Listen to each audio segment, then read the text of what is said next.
The Queen and the Mouse. Illustrated by Mir Nisar Baloch Badini. Once upon a time a wicked king from a faraway country invaded the land where a queen ruled. The invader king captured the queen and her baby daughter as prisoners. When he returned to his kingdom, he shut them both into the highest room of a tall tower.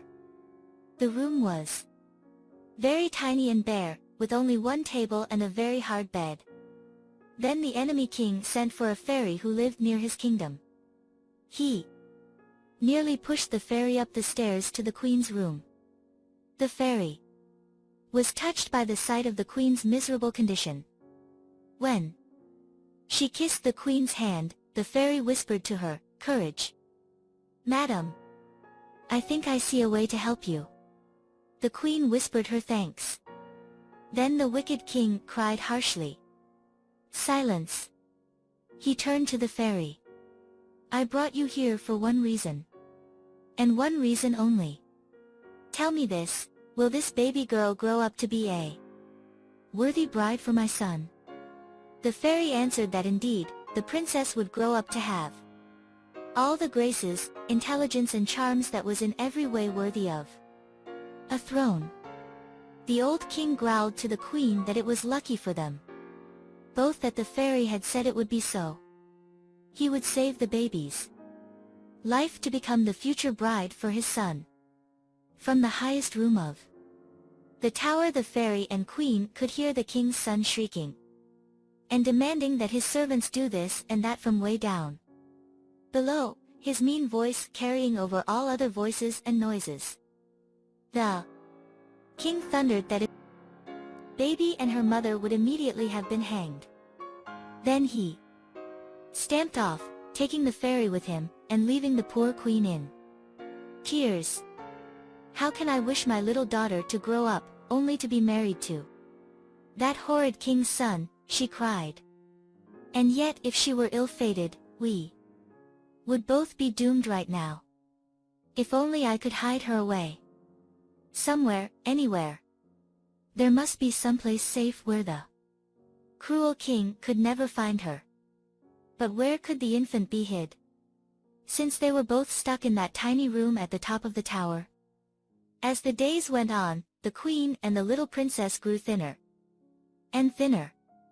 For every day, their hard-hearted jailer gave them only 3 boiled peas each to eat and a tiny morsel of black bread, so they were always terribly hungry.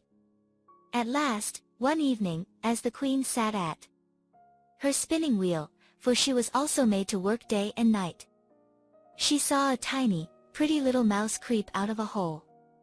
She said to the mouse, "Alas, little creature, why are you coming here? We have only 3 peas each per day. So unless you wish to starve, I'm afraid you must go elsewhere for your food."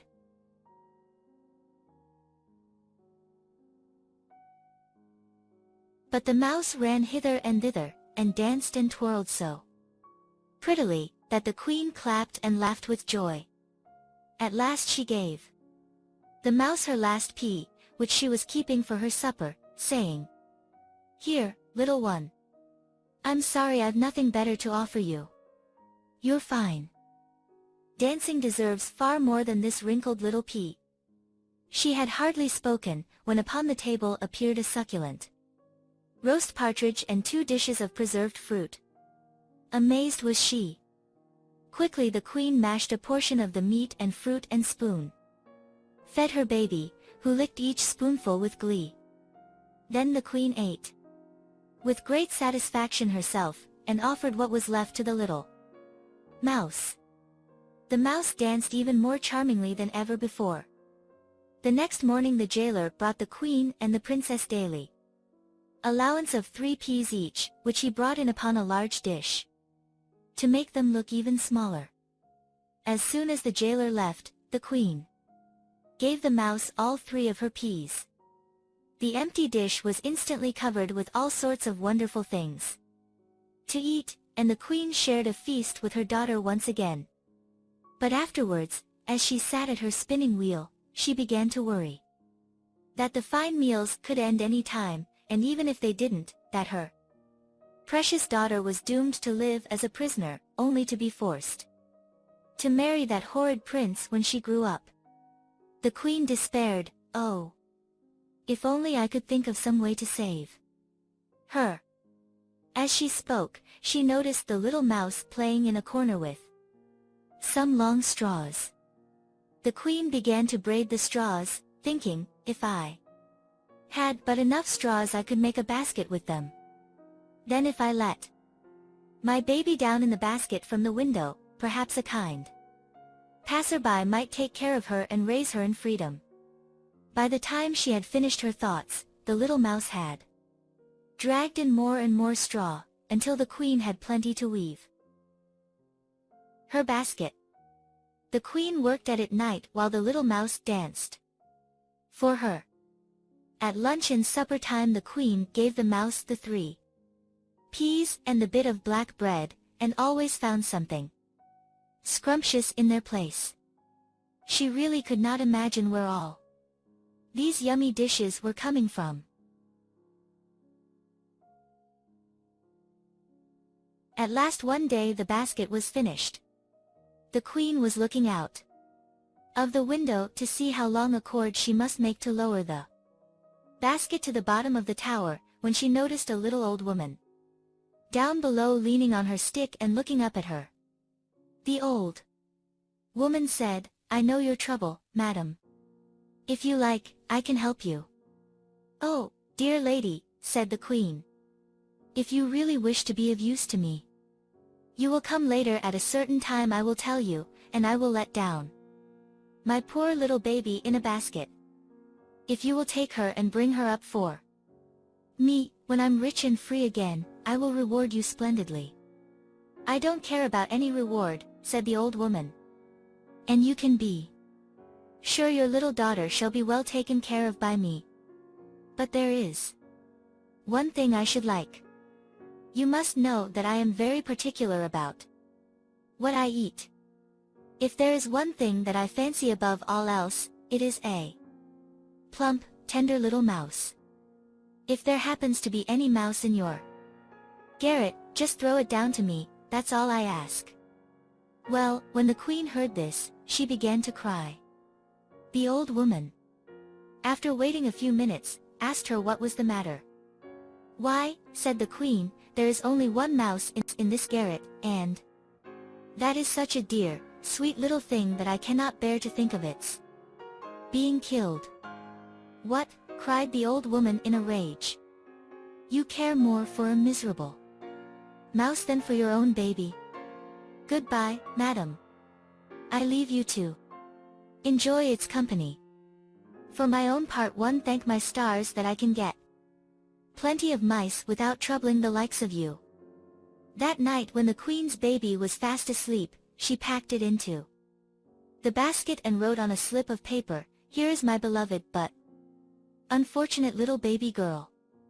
Please raise her with tenderness and love. This she pinned to the baby's robe. Very sadly she shut the basket. Just then, in sprang the little mouse. Little one, said the queen. It cost me dear today to save your life. Whereupon the queen collapsed in a heap. The mouse answered, Believe me, madam, you will never regret your kindness. The queen was immensely astonished when the mouse began to speak, and still more so when she saw its little sharp nose turn to a charming face, and its paws become hands and feet. Then it suddenly grew tall, and the queen recognized the fairy who had come up to her tower room with the wicked king to visit her. The fairy smiled at her astonished look. Said the fairy, I wanted to see if you were capable of real friendship before I extended myself to help you. You see, we fairies are rich in everything but friends, and true friends are hard to find. The queen relied, rushing to her, I cannot believe that you would lack for friends, you charming creature. Yet it is so, said the fairy. For many are only friendly with fairies for their own advantage, and that I do not count at all. But when you protected the poor little mouse, you could not have known there was anything to be gained by it. To test you I took the form of the old woman whom you talked to from the window.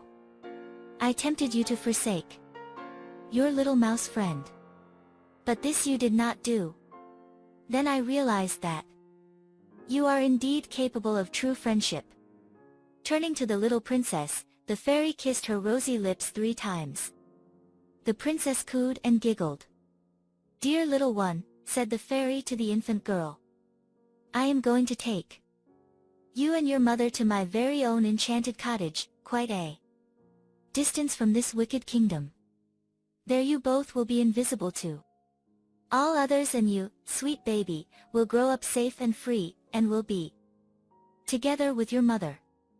In an instant, the fairy, the queen, and her baby vanished from the tower prison room, never to return. The end.